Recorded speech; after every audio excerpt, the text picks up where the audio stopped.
आम भल भाव पाठ पढ़ी पार आउ कौन कर काम कर पढ़ा मन भी रही पार तेणु मुझे योगासन जाक करी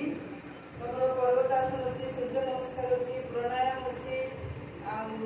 सब जाक मुझे करी मो सहित तुम भी कर बुझला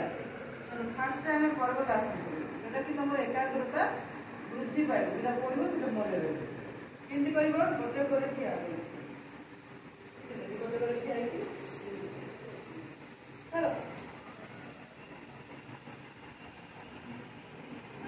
नुआ में कष्ट हम इग्नोर सब देखा संगे